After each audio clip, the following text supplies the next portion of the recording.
स्वागत है आपका। मैं हूं आपके साथ ऋतु ज्ञानवानी। मध्य प्रदेश और छत्तीसगढ़ के कई हिस्सों में अब आसमान से बारिश नहीं बल्कि यूं कहें कि आफत बरस रही है। वैसे तो मानसून का इंतजार बेसब्री से होता था, लेकिन लगता है कि बदरा जरूरत से ज्यादा ही मेहरबान हो गए हैं। दोनों सूबे के कई जिलों में भारी बारिश से हालात बिगड़ने लगे हैं।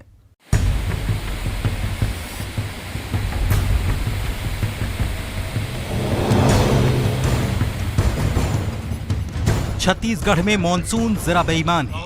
जहां जरूरत है वहां बदरा बरसने को तैयार नहीं और जहां बरस रहे हैं वहां रुकने को तैयार नहीं। सुकमा के कोंटा की इन तस्वीरों को जरा देखिए। यहां शबरी नदी उफान पर है। आलम यह कि कोंटा इलाका टापू में तब्दील हो चुका है। कोंटा का संपर्क दूसरे इलाकों से टूट गया है। ये इलाका सूबे को आंध्र और तेलंगाना से जोड़ता है। गोदावरी के बैक वाटर की वजह से कोंटा में बाढ़ के हालात बन चुके हैं। इंजरम और फंदीगुड़ा के पास सड़क पर नदी का पानी आने से नेशनल हाईवे 30 जाम हो चुका है। करीब 100 परिवारों को रेस्क्यू कर राहत शिविरों में रखा गया है।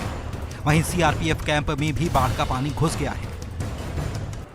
उधर धमतरी में बारिश की वजह से नदी नाले उफान पर हैं। भारी बारिश से गंगरेल बांध लबालब हो चुका है। करीब 82% गंगरेल बांध में पानी भर चुका है। इस साल गंगरेल बांध भरने से प्रशासन ने राहत की सांस ली है। बस्तर में पिछले कुछ दिनों से हो रही राहत की बारिश अब मुसीबत बन रही है। लगातार हो रही बारिश की वजह से गांवों का संपर्क जिला मुख्यालयों से टूट रहा है। बारिश से खेत खलिहान से लेकर मुख्य मार्ग तक सभी जगह पानी ही पानी है। बस्तर के संभाग मुख्यालय जगदलपुर में इंद्रावती नदी खतरे के निशान से ऊपर बह रही है। वहीं मध्य प्रदेश में भी भारी बारिश का दौर जारी है। नर्मदापुरम में तवा डैम के गेट खोलने पड़े। इटारसी में भी बारिश की वजह से हालात खराब हैं। मौसम विभाग ने कई जिलों के लिए फिर से अलर्ट जारी किया है। जबलपुर, नर्मदापुरम, उज्जैन, भोपाल, सागर, दमोह, उमरिया में ऑरेंज और येलो कैटेगरी का अलर्ट है। सूबे में भारी बारिश होने से नदियों का जलस्तर लगातार बढ़ता जा रहा है। कई डैम लबालब हो चुके हैं। चंदोरा डैम और पारसडोह डैम के भी गेट खोलने पड़े हैं, जिससे निचले इलाकों में पानी भरने की आशंका जताई जा रही है। फिलहाल निचले इलाकों के लिए अलर्ट जारी किया गया है। जिन इलाकों में पानी भरा वहां से लोगों को निकालने की भी तैयारी है। वहीं बारिश की वजह से रेल यातायात प्रभावित है। नर्मदापुरम में इटारसी आमला रेलखंड के बीच ट्रैक पर जल भराव हो गया है, जिससे दिल्ली जाने वाली 2 ट्रेनों का रूट बदल दिया गया। बैतूल में केसला रेलवे स्टेशन पर पानी भर गया। डाउन ट्रैक पानी में डूबा है। कई ट्रेनों का रूट डाइवर्ट किया गया और अगर यूं ही भारी बारिश होती रही तो कई हिस्सों में बाढ़ का खतरा और बढ़ जाएगा। Bureau report, news 18। उधर मौसम विभाग की माने तो मध्य प्रदेश में आने वाले 24 घंटे काफी भारी पड़ने वाले हैं। भोपाल, जबलपुर, नर्मदापुरम, इंदौर और उज्जैन संभाग के जिलों में भारी बारिश का ऑरेंज अलर्ट जारी किया गया है। तो वहीं भोपाल संभाग के सागर, दमोह, उमरिया में भारी से अति भारी बारिश का रेड अलर्ट भी जारी किया गया है।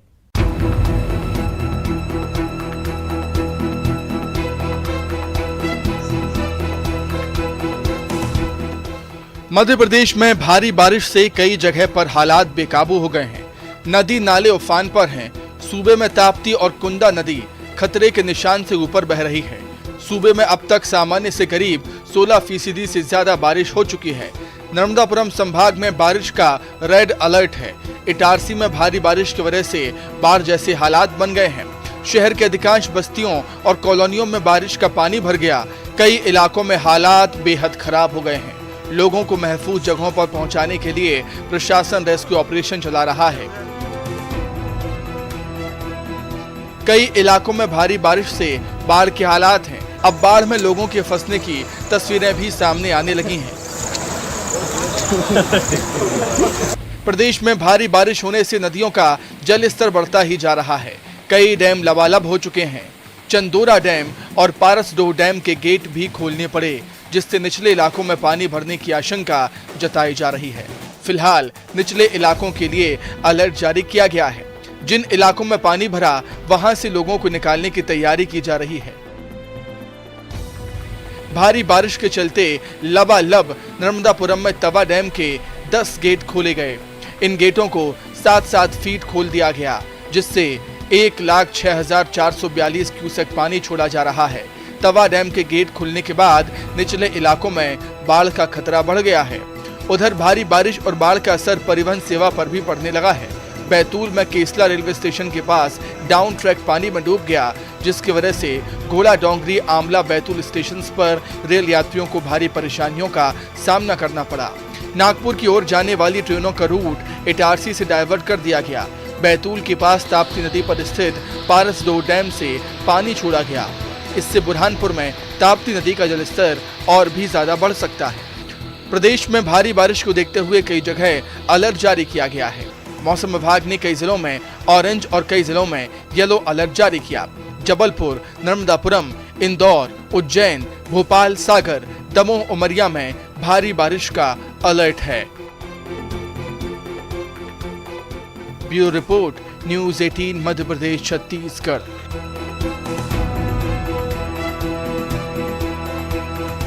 16वें राष्ट्रपति चुनाव के लिए 18 जुलाई को वोटिंग होनी है। चुनाव में एनडीए उम्मीदवार द्रौपदी मुर्मू की जीत करीब तय मानी जा रही है। उधर द्रौपदी मुर्मू राज्यों का दौरा कर अपने लिए समर्थन भी जुटा रही हैं। आज उन्होंने रायपुर और भोपाल का दौरा किया।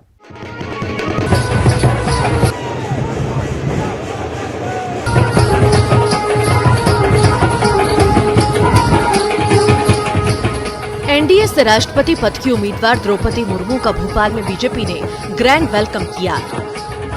स्टेट हैंगर पर आदिवासी कलाकारों ने परंपरागत वेशभूषा में नृत्य कर द्रौपदी मुर्मू का स्वागत किया। इस दौरान उनके ऊपर फूलों की वर्षा भी की गई। विधायकों और सांसदों के साथ बैठक के लिए स्टेट हैंगर से मुर्मू सीधे मुख्यमंत्री आवास के लिए रवाना हुई। इन 5 तस्वीरों में आप देख सकते हैं कि द्रौपदी मुर्मू का स्वागत किस तरह से किया गया। इस दौरान भोपाल में एक कार्यक्रम का आयोजन भी किया गया, जिसमें मंच से द्रौपदी मुर्मू और सीएम शिवराज ने संबोधित किया। उधर सीएम शिवराज ने कहा कि कई दल द्रौपदी मुर्मू का समर्थन कर रहे हैं। उन्होंने द्रौपदी मुर्मू को दृढ़ संकल्प वाली महिला बताया। इस दौरान सीएम ने कांग्रेस पर भी जोरदार हमला बोला। उन्होंने कहा कि अब कांग्रेस में भी द्रौपदी मुर्मू के समर्थन में आवाज उठने लगी है, जिससे विपक्ष घबराया हुआ है। पहली बार एक जनजातीय आदिवासी राष्ट्रपति होंगी बहन द्रौपदी। लेकिन अगर उनका जीवन आप देखोगे संघर्षों से भरा, संयमपूर्ण और दृढ़ संकल्प वाली वो महिला है। तो क्या है कि एक लहर से चल पड़ी उनके समर्थन, अन्य दल खूब समर्थन कर रहे और कांग्रेस में इस पर उठने लगे कि आज आपने अखबार में पढ़ा होगा कि द्रौपदी मुर्मू ही क्यों थी। आगे लोग कोई घबराए हल्लाए हुए हैं। उधर बीजेपी के आदिवासी नेताओं ने कमलनाथ से मुलाकात की और द्रौपदी मुर्मू के लिए समर्थन मांगा है। भोपाल से पहले द्रौपदी मुर्मू रायपुर भी पहुंची। यहां भी उनका भव्य स्वागत किया गया। एयरपोर्ट पर राउत नाचा, पंथी नृत्य, ओडिशा धुमाल, बाजा डांस के साथ उनका स्वागत किया गया। यहां बीजेपी के बड़े नेताओं ने उनकी अगुवानी की। उसके बाद द्रौपदी मुर्मू तेलीबांधा स्थित रानी दुर्गावती प्रतिमा स्थल पहुंची, जहां कई संगठनों ने उनका स्वागत किया। उन्होंने रायपुर के एक निजी होटल में बीजेपी के विधायकों और सांसदों से मुलाकात की और वोट की अपील की।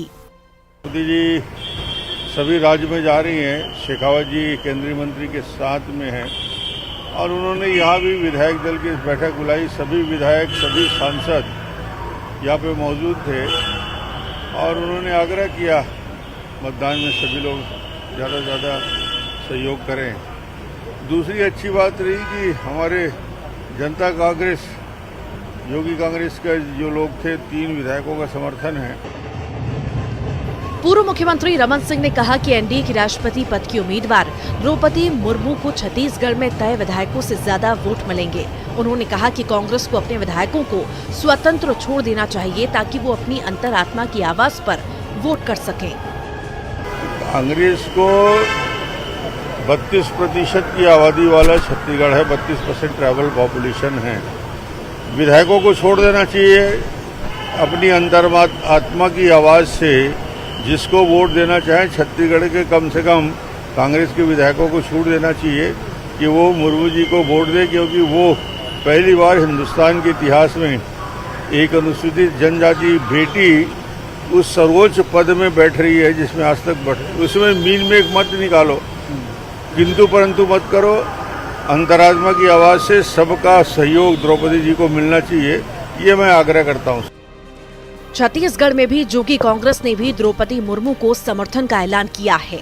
ये पहला मौका है जब देश में एक आदिवासी महिला न सिर्फ राष्ट्रपति का चुनाव लड़ रही हैं, बल्कि व्यापक समर्थन की वजह से उनकी जीत भी तय मानी जा रही है। Bureau report, news 18। यहाँ रुक रहे हैं एक छोटे से ब्रेक के लिए।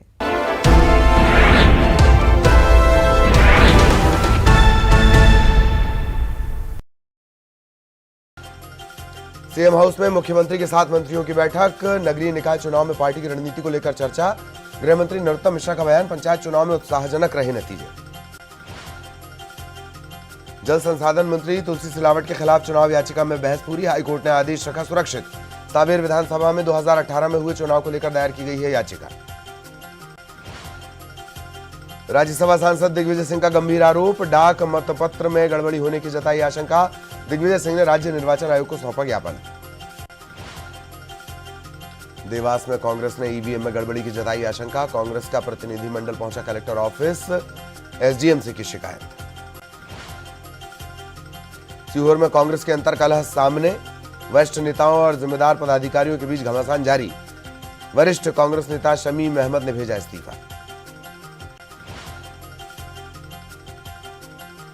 खरगोन में पंचायत अध्यक्ष पद के लिए जोड़ तोड़ शुरू। बीजेपी और कांग्रेस ने जिला पंचायत पर काबिज होने का किया दावा। नवनिर्वाचित पंचायत सदस्यों को दिया गया जीत का सर्टिफिकेट। जबलपुर जिला पंचायत सदस्यों के परिणामों की घोषणा। कांग्रेस समर्थित प्रत्याशियों ने जमाया कब्जा। जबलपुर जिला पंचायत में हैं कुल 17 सदस्य। मंडला में 16 सीटों के लिए जिला पंचायत के चुनाव 3 चरणों में संपन्न। बीजेपी के 5, कांग्रेस के 4, गोंडवाना के 3 और 4 निर्दलीय प्रत्याशी जीतकर पहुंचे जिला पंचायत। ग्वालियर के मुरार थाना इलाके में स्कूली छात्रों के बीच विवाद। बाहर से आए एक युवक ने की हवाई फायरिंग। लोगों ने पकड़कर पुलिस को सौंपा। प्रेम प्रसंग का मामला। सतना के मैहर के तेलौरा गांव के पास हादसा। बस को ट्रक ने जोरदार टक्कर मारी। 1 दर्जन यात्री घायल। ट्रक जब्त, चालक फरार।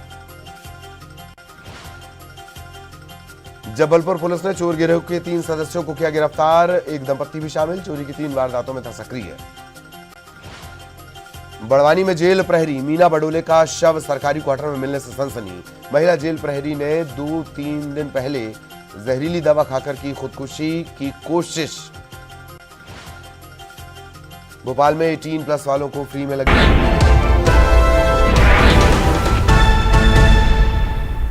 एक बार फिर स्वागत है ब्रेक के बाद। मध्य प्रदेश में कांग्रेस की भारत जोड़ो यात्रा पर अब सवाल उठने लगे हैं। मध्य प्रदेश के गृह मंत्री का सवाल, क्या देश को बदनाम करना चाहती है कांग्रेस? नरोत्तम कहते हैं कि चुनाव हारने पर कांग्रेस को ईवीएम याद आती है। ये न सेना पर सवाल उठाने से चूकते हैं, न न्यायपालिका पर। अब सवाल कि कांग्रेस अपनी इन यात्राओं से जनता को कितना जोड़ पाती है।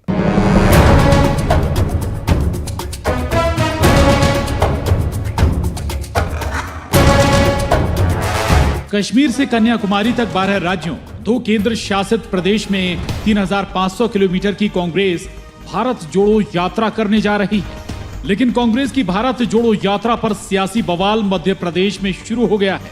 मध्य प्रदेश के गृह मंत्री नरोत्तम मिश्रा कांग्रेस की भारत जोड़ो यात्रा को भारत तोड़ो यात्रा करार दे रहे हैं।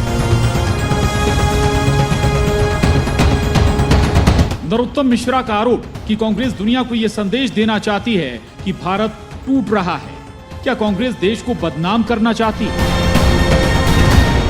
देखो, आप जो भारत जोड़ो की बात कर रहे हैं, एक ने कांग्रेस देश में निपटा दी, एक ने मध्य प्रदेश में निपटा दी, वो संयोजक है। और मूल प्रश्न ये भारत जोड़ो शब्द पर है। टूट कहां रहा है भारत? जो भारत जोड़ो तो यात्रा वो निकाल रहे हैं जिनका कहीं ना कहीं इन तोड़ने में पूर्वजों का योगदान रहा है, वो यात्रा पे निकल रहे हैं। ये विश्व के अंदर वैश्विक पटल पर इस नाम को देकर भारत जोड़ो को बदनाम करने की साजिश है। जब जब भारत के स्वाभिमान और सम्मान का ऊंचा परचम लहराया है, तब तब इन कांग्रेस के लोगों ने इस तरह की यात्राएं की। कांग्रेस की भारत जोड़ो यात्रा पर जहां बीजेपी सवाल दाग रही है, कांग्रेस नेता अजय सिंह यादव उसी अंदाज में दे रहे हैं जवाब। सुनिए। जिस तरह से राहुल गांधी जी भारत जोड़ो यात्रा में पूरे देश की यात्रा पे निकल रहे हैं, भाजपा की कलई खुलने वाली है। गांधी नेहरू परिवार के प्रति देश की जनता का जो अपार प्रेम स्नेह है वो राहुल गांधी जी को भी मिलेगा। और भारतीय जनता पार्टी की सरकार से जनता परेशान है, चाहे महंगाई हो, भ्रष्टाचार हो, सभी तरह के अपराध हो, देश की गिरती हुई साख हो, ये सभी मुद्दे जनता देख चुकी है। इसलिए भाजपा के नेता बौखला रहे हैं, बौखलाहट में ऊट पटांग बातचीत कर रहे हैं। देश में कांग्रेस खुद को रिवाइव करने एड़ी चोटी का जोर लगा रही है। देशव्यापी यात्राएं, आंदोलन के माध्यम से कोशिश है पार्टी को पब्लिक से जोड़ा जाए, मतदाता के सरोकारों से खुद को कनेक्ट किया जाए। लेकिन कांग्रेस की देशव्यापी यात्रा के नाम ने विपक्षियों को हमले का मौका दे दिया। एमपी में विपक्ष की सवालों के जरिए कांग्रेस की भारत जोड़ो यात्रा को कटघरे में खड़ा करने की कोशिश कितनी कामयाब होगी, ये वक्त के साथ तय होगा। भोपाल से रंजना दुबे, जितेंद्र शर्मा के साथ bureau report, news 18, Madhya Pradesh, Chhattisgarh. दुनिया भर में कोरोना का कहर अभी थमा ही नहीं है और इसी बीच मंकी पॉक्स ने चिंताएं बढ़ा दी है। मंकी पॉक्स अब तक दुनिया के 70 से ज्यादा देशों में फैल चुका है। तो वहीं भारत में भी एक मामला सामने आने के बाद केंद्र सरकार ने राज्यों को इस वायरस को लेकर एडवाइजरी भी जारी की है।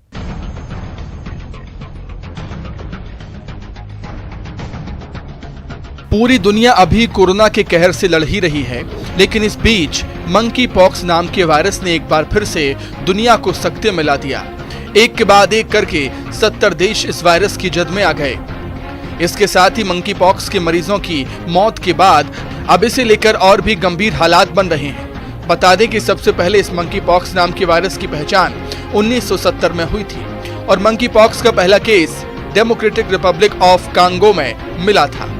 लेकिन अब अचानक इसके मामलों में तेजी से इजाफा देखने को मिल रहा है, जिससे दुनिया भर के देश इस वक्त इस बीमारी को लेकर सकते में हैं। उधर विश्व स्वास्थ्य नेटवर्क के आंकड़े बताते हैं कि ये जिस तेजी से फैल रहा है, समय रहते अगर हम सचेत नहीं हुए तो पूरी दुनिया को ये अपनी गिरफ्त में ले लेगा।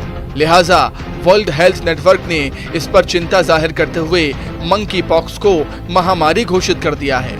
साथ ही WHO ने इस पर ग्लोबल एक्शन के लिए कहा है। वहीं भारत में भी मंकी पॉक्स का एक मामला सामने आने के बाद केंद्र ने राज्यों को एडवाइजरी भी जारी कर दी। बता दें कि केरल के कोल्लम जिले में मंकी पॉक्स का पहला मामला दर्ज हुआ। संक्रमित मरीज हाल ही में विदेश यात्रा से लौटकर आया था। मरीज कुछ समय पहले ही UAE से लौटकर आया था और इलाज के लिए मरीज को तिरुवनंतपुरम मेडिकल कॉलेज में भर्ती किया गया है। वह विदेश में इस संक्रमण के एक मरीज के करीबी संपर्क में रहा था। इंडिया में अगर एक केस आ गया है हमारे पास केरला में, जो फर्स्ट केस डिटेक्ट हुआ है, अगर हम लोग की बात करें हेल्थ डिपार्टमेंट की, तो हम लोग पहले से ही मई से ही अलर्ट पे हैं और इसमें ऐसे कोई पैनिक करने की आवश्यकता नहीं है, क्योंकि मंकी पॉक्स अगर हम बात करें तो ये स्मॉल पॉक्स की फैमिली का ही वायरस है, ऑर्थोपॉक्स वायरस है। और अगर ये इसके बारे में बात करें कि ये क्या है, तो हम ये कह सकते हैं कि स्मॉल पॉक्स के जैसा ही वायरस है, उसी की फैमिली का है। और इसकी जो डिफरेंशियल डायग्नोसिस होती है, मतलब इसको और किन बीमारियों से हम अलग कर सकते हैं, उनमें चिकन पॉक्स है और ड्रग इंड्यूस्ड जैसे स्किन एरप्शंस हैं या कॉमन फ्लू है, इन सब से हम इसको मिक्स कर लेते हैं।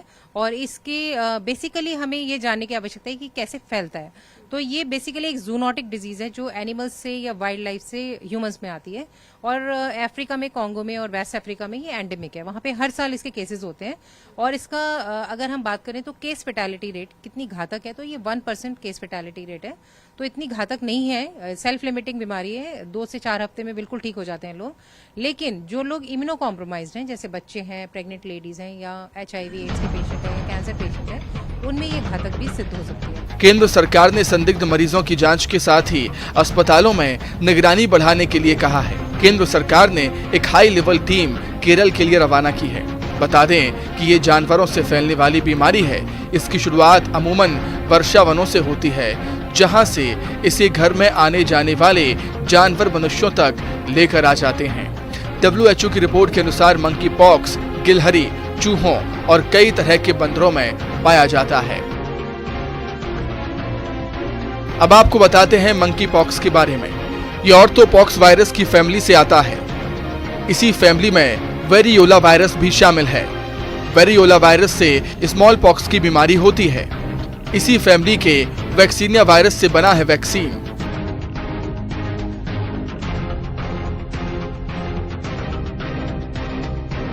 मंकी पॉक्स के लक्षण। मंकी पॉक्स इंसानों को होने वाले चेचक की तरह है। पहली स्टेज में संक्रमित व्यक्ति में लक्षण दिखते हैं। इसमें लक्षण अपर रेस्पिरेटरी सिस्टम से जुड़े हैं। इसमें बुखार की तरह महसूस होता है। शरीर में दर्द और थकान महसूस हो सकती है। दूसरे चरण में स्किन पर गांठें दिखाई देने लगती हैं। शरीर के कुछ हिस्सों में चकते बन जाते हैं। यही चकते बड़े दानों में तब्दील हो जाते हैं। WHO के मुताबिक मंकी पॉक्स एक दुर्लभ बीमारी है। मंकी पॉक्स संक्रमण कुछ मामले ही गंभीर हो सकते हैं। इस वायरस के 2 स्ट्रेन्स हैं। पहला कांगो स्ट्रेन और दूसरा पश्चिम अफ्रीकी स्ट्रेन है। हालांकि चेचक की तुलना में मंकी पॉक्स का संक्रमण हल्का माना जाता है। Bureau report, news 18। और इसी के साथ ही फिलहाल के लिए इस बुलेटिन में इतना ही। खबरों का सिलसिला लगातार जारी रहेगा।